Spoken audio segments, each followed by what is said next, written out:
because this is kind of your life's work, helping organizations, helping governments think about how to create equity plans and the like.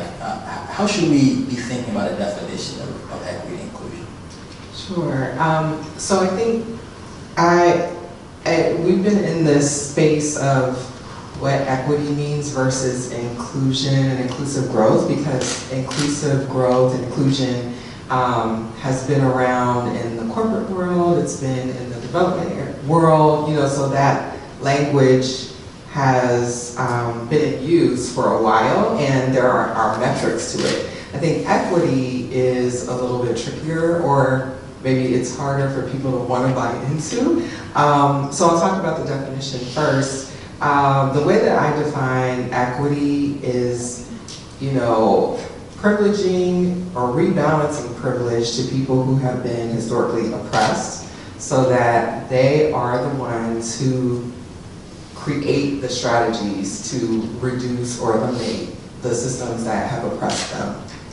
That sounds like revolution. Right, I mean, so you can see why it's definitely something that people are not just jumping in to buy into, right? Because it requires then for the people who are currently in power, the people who currently enjoy privilege, to, they will have to give up some of that, but it also talks about rebalancing or redistributing resources, whether it's money, income, jobs, whatever resources means in that space.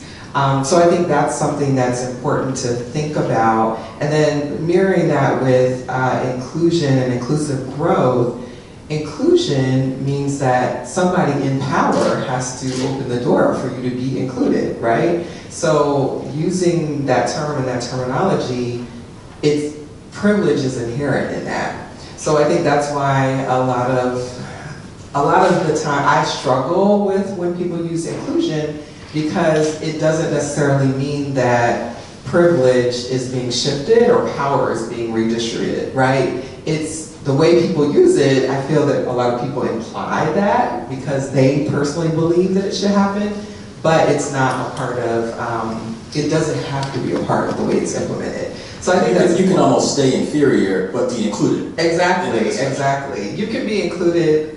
So some folks will say, like inclusion, diversity is being invited to the table, and then inclusion is being able to, order off the menu. So you get a choice. But if you're saying you're including people, there's always somebody that could be excluded from who you decide gets to come into the room and gets to have the seat.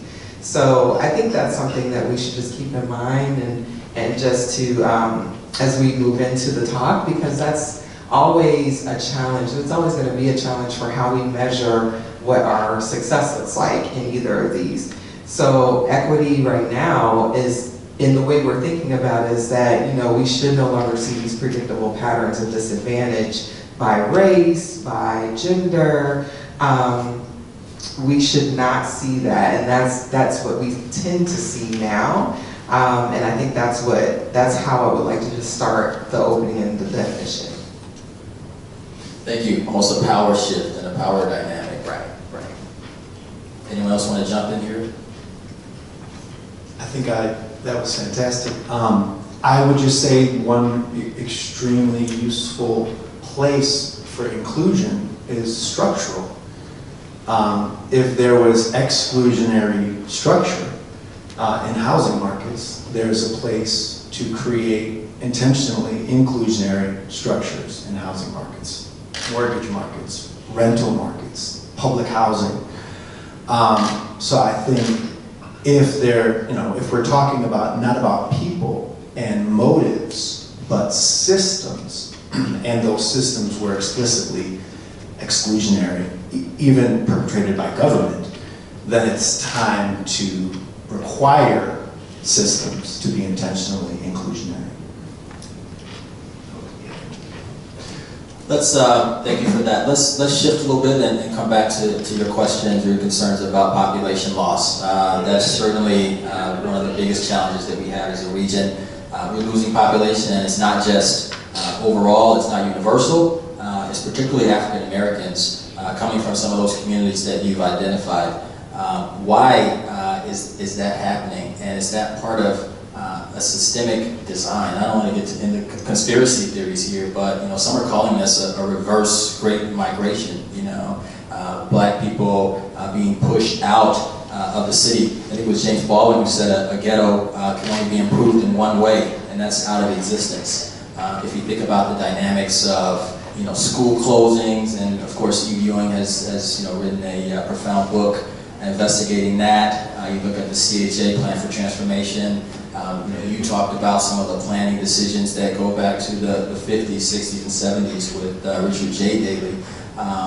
Is this still a continuance of those racist policies and systems that John has alluded to? And is this the outcome or the byproduct that now we almost are successfully reclaiming some of these neighborhoods and communities? What are your thoughts on population loss, particularly black population loss in communities? So I think ultimately, and people are patient, but ultimately they vote with their feet, and they're voting, and they're saying enough is enough. Enough of the crime that's happening, enough of the disinvestment that's happening, enough of the clear and apparent exclusion that is happening, the inequity that you see in some of the maps that we showed. I think people are just saying enough. I'm going, and we can watch where they're going to Atlanta, they're going, and it's interesting because as I've been studying Atlanta, they have found ways, they were amazingly exclusionary, but they have really transformed themselves. If I could put a map up, I showed you where income had increased in Chicago, and it was in all in one area, white area. There were 25 neighborhoods that increased, all white neighborhoods. In Atlanta, 30 neighborhoods increased in that same period, 15 black neighborhoods, 15 white neighborhoods. They still have racial segregation, but they're not having the economic exclusion that we have here. So I think that is a huge reason why people are just saying enough. It's gone on too long.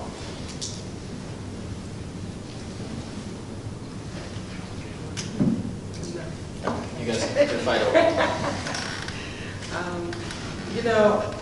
The only thing, I think that's wonderful, and what I really pulled from your presentation is just about this idea that we have separated into these three cities, but then the three classes, and the three classes largely overlap with the racial segregation in our city.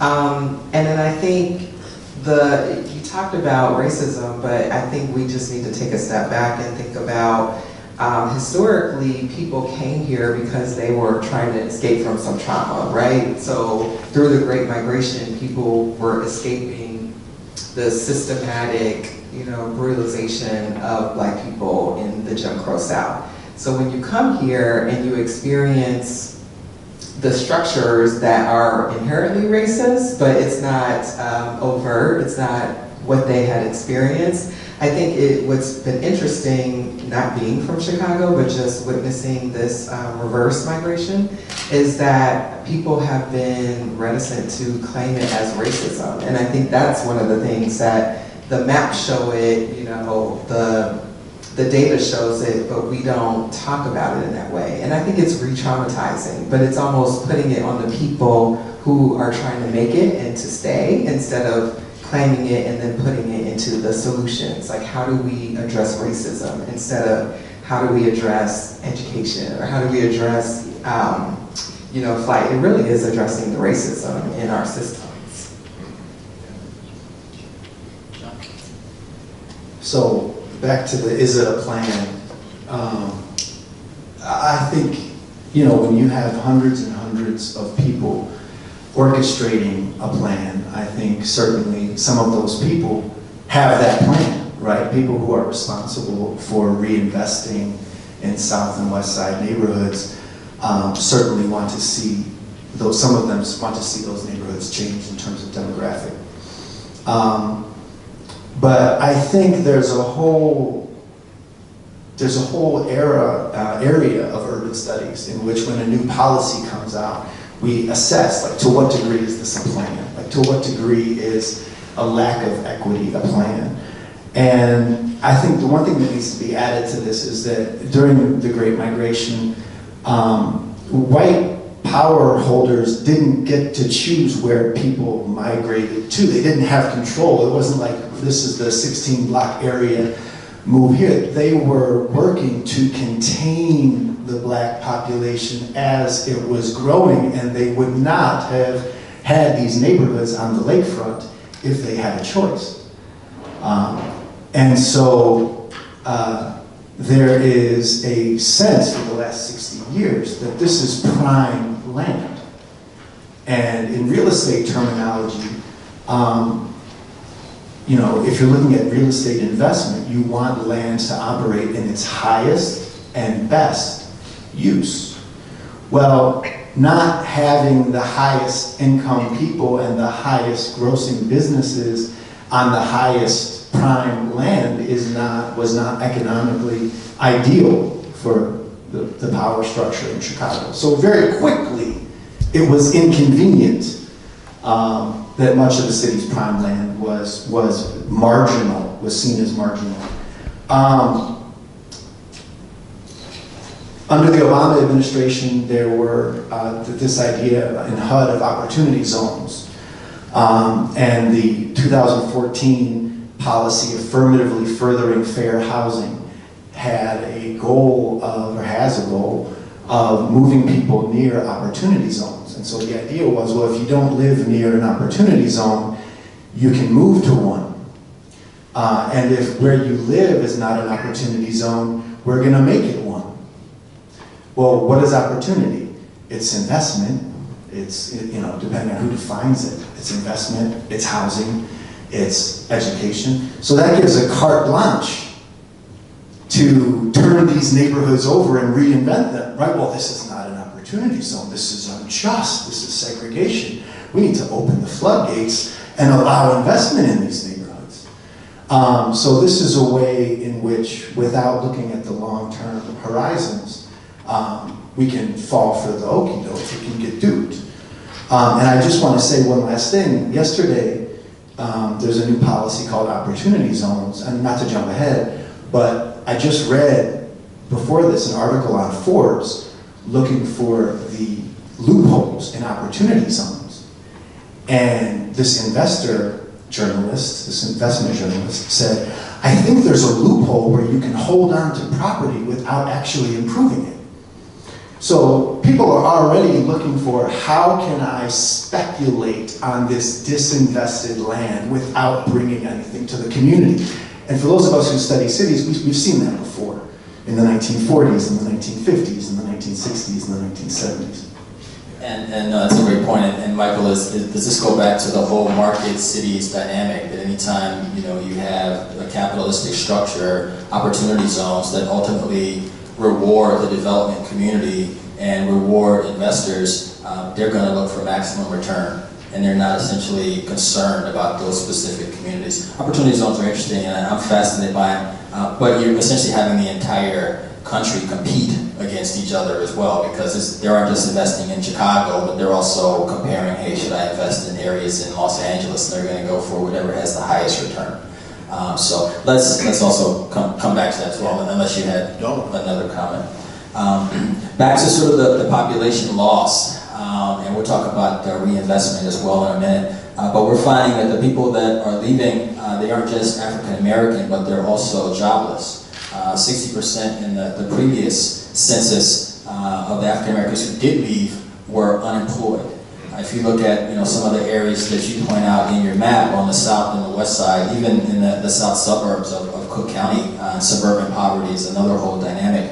But you're looking at unemployment being twice the rest of Chicago, North Mondale, for example. What can we do to reverse this trend? Is it a matter of upskilling workers? Is it a matter of creating more jobs? But I'm concerned. I was talking before we even started. How do you think about the future? I work for an agency that looks at 2050, that looks at the future of Chicago. How do you even think about preparing people skill-wise for the jobs of the future if many in our communities can't even compete for basic jobs today?